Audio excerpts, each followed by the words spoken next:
بسم اللہ الرحمن الرحیم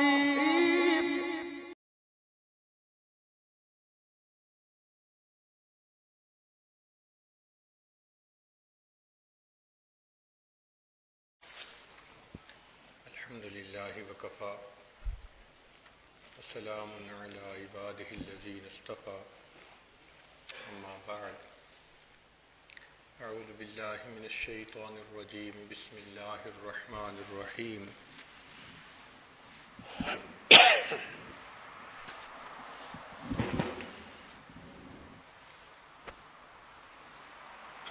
والذین جاہدوا فینا لنہدینہم سبلنا وَإِنَّ اللَّهَ لَمَعَ الْمُحْسِنِينَ سبحان ربك رب العزة عما يصفون وسلام على المرسلين والحمد لله رب العالمين اللهم صل على سيدنا محمد وعلى آل سيدنا محمد وبارك وسلم. سلسلہ عالیہ نقشبندیہ کے پہلے 7 اسباق لطائف کے ہیں، عالم امر اور عالم خلق کے لطائف. ان میں ہر لطیفہ کے اندر اسم ذات اللہ کا ذکر کرنا ہوتا ہے. چنانچہ ان تمام لطائف میں ذکر کرنے کا طریقہ ایک جیسا ہے. فرق یہ ہے کہ جو 5 لطائف ہیں ان کے ساتھ 5 بیماریاں لگی ہوئی ہیں. جب اس لطیفے میں سبق کیا جاتا ہے تو اس بیماری کا علاج ہو جاتا ہے. چونکہ ذکر اللہ تعالیٰ کی طرف سے دلوں کے لیے شفا ہے تو اس لیے 5 جگہوں پہ ذکر کرتے ہیں. چنانچہ لطیفہ قلب کے ساتھ شہوت کا تعلق ہے. شہوت سے اشتہا مراد ہے. یہ اشتہا پیٹ کی بھی ہو سکتی ہے، کھانے پینے کی اشتہا، اور یہ جنسی بھی ہو سکتی ہے کہ مرد و عورت کے تعلق والی اشتہا. اشتہا کا لفظ عام ہے. تو شہوت کم ہو جاتی ہے. کم سے یہ مراد نہیں کہ بندے کی قوت کم ہو جاتی ہے، بلکہ ہوس ختم ہو جاتی ہے. انسان کے اندر سے وہ زور ٹوٹ جاتا ہے جو انسان کو گناہ پہ آمادہ کرتا ہے.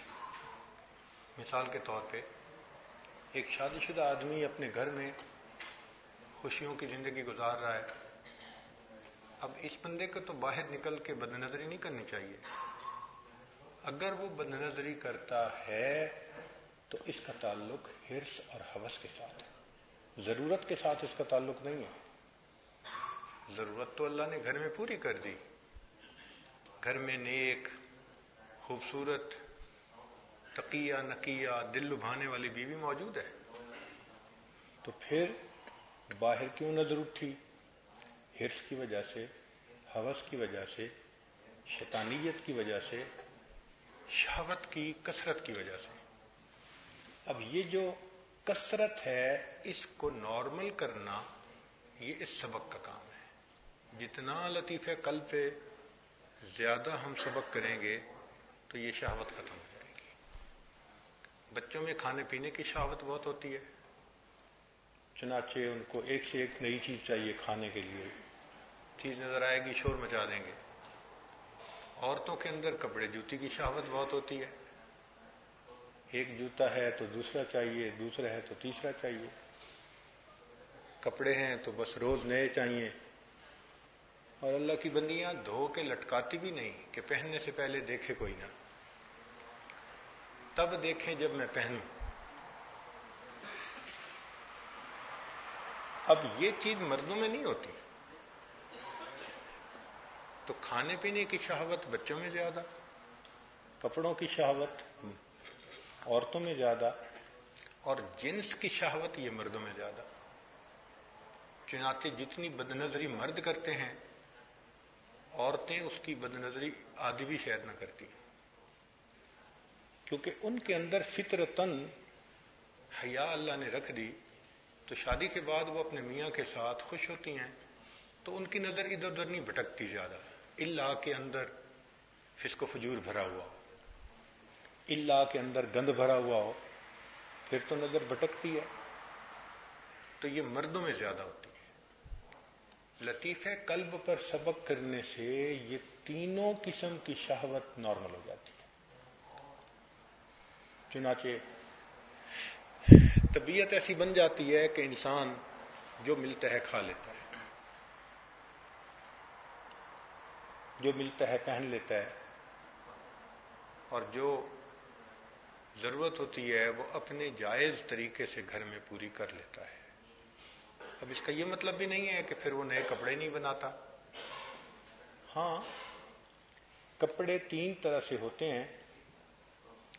ایک ہوتے ہیں زیبائش کے لیے، کہ عورت اس لیے بنائے کہ خامند کو وہ کپڑے پسند آئیں، یہ خامند کی نظر میں خوبصورت ہو جائے، تو زیبائش کا لباس یہ بھی جائز ہے۔ ایک ہوتا ہے آسائش کا لباس، کہ کپڑے پہنے تو سہولت ہو بندوں کو، تو آسائش کا لباس بھی جائز ہے۔ ایک ہوتا ہے نمائش کا لباس، وہ حرام ہے۔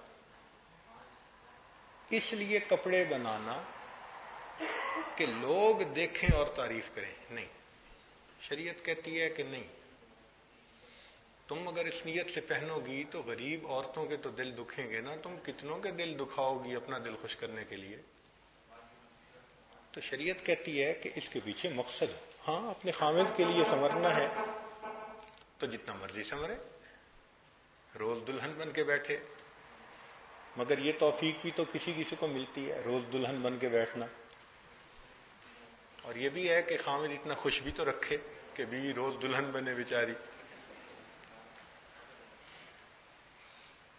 تو اتنا ضرور ہے کہ لطیفہ قلب کا سبق کرنے سے انسان کی شہوات کنٹرول میں آ جاتی ہیں، اور اس کی پہچان یہ ہے کہ بد نظری چھوڑنی آسان ہو جاتی ہے۔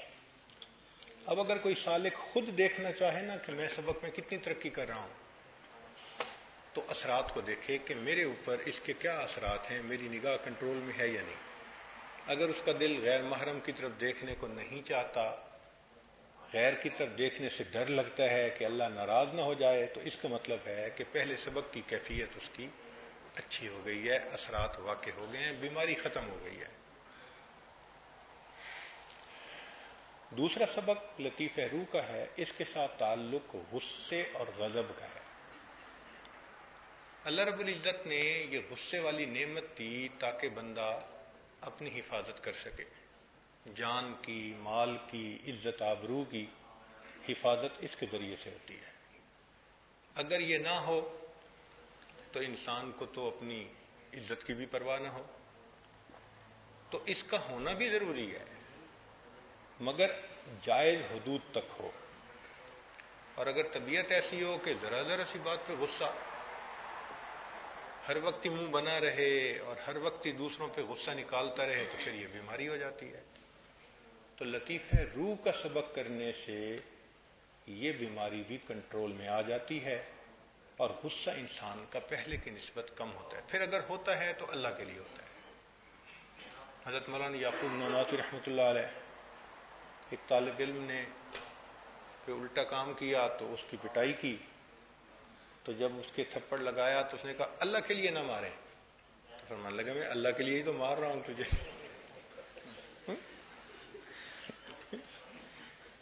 تو پھر انسان کا غصہ نفس کے لیے نہیں ہوتا، اللہ کے لیے ہوتا ہے، تعدیب کے لیے، تعلیم تربیت کے لیے، اصلاح کے لیے ہوتا ہے، بلا وجہ نہیں ہوتا۔ یہ جو ہوتا ہے نا چھوٹی چھوٹی باتوں پہ غصہ کر جانا اور غصے والی طبیعت، اللہ محفوظ فرمائے۔ چنانچہ نبی علیہ السلام نے صحابہ رضی اللہ عنہم کو فرمایا کہ میں تمہارے اندر ایمان تو دیکھتا ہوں، ایمان کی حلاوت نہیں دیکھتا۔ میں تمہارے اندر ایمان تو دیکھتا ہوں، ایمان کی حلاوت نہیں دیکھتا۔ تو صحابہ نے پوچھا اللہ کے نبی صلی اللہ علیہ وسلم وہ ایمان کی حلاوت کیا؟ فرمایا ایک دوسرے کے ساتھ محبت اور الفت کے ساتھ معاملہ کرنا، یہ ایمان کی حلاوت ہے۔ تو جس بندے کو الفت اور محبت دے دی جائے، یہ اللہ کی نعمت ہے۔ تو یہ لطیفہ روح پر انسان کا غصہ کنٹرول ہو سکتا ہے۔ پھر لطیفہ سر ہے، اس کے ساتھ بخل کا تعلق ہے۔ جب اس میں انسان سبق کرتا ہے تو اس کے اندر سے بخل ختم ہو جاتا ہے، وہ شح جو طبیعت کے اندر ہوتا ہے وہ نکل جاتا ہے۔ پھر دین کے راستے پہ انسان خوب کھلا خرچ کرتا ہے، اللہ بڑا دل دے دیتے ہیں اس کو۔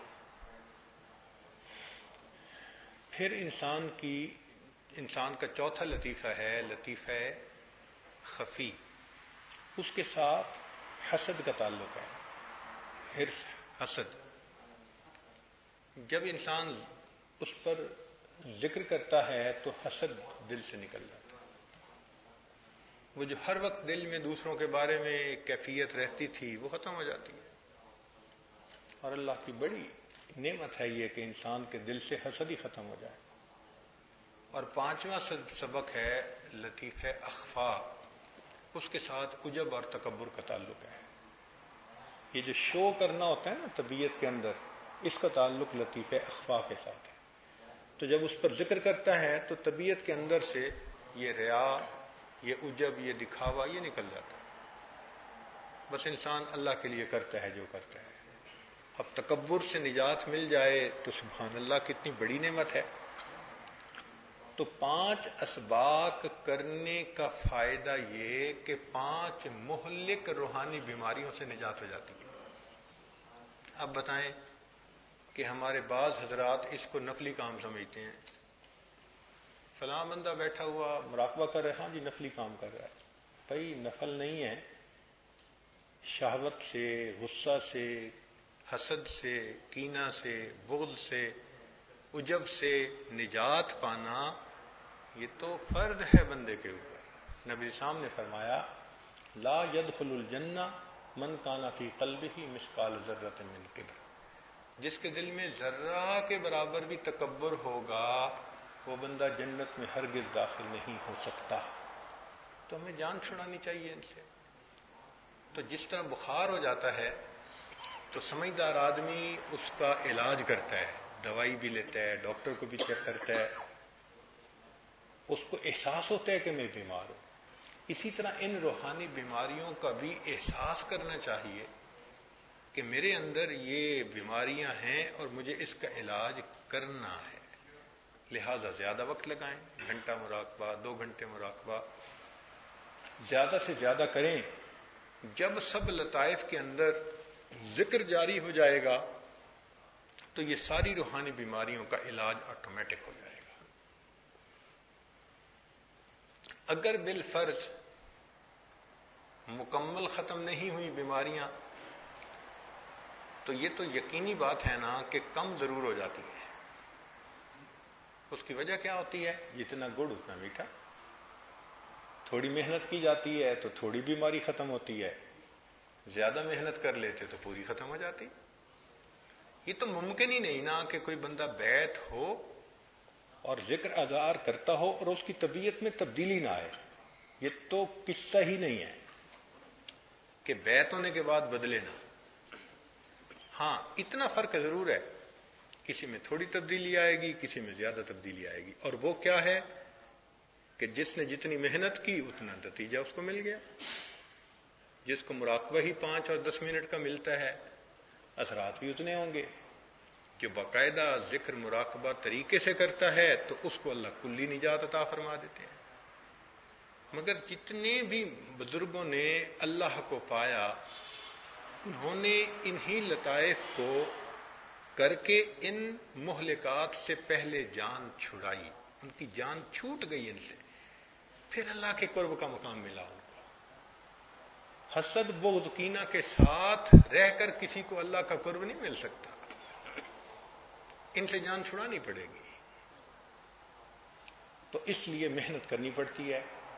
اب کئی مرتبہ ایسے ہوتا ہے کہ انسان نے ایک سبق کیا تو شیخ ان میں اثرات دیکھتے ہیں اور پھر ان کو دوسرا سبق بھی دے دیتے ہیں، پھر تیسرا بھی دے دیتے ہیں۔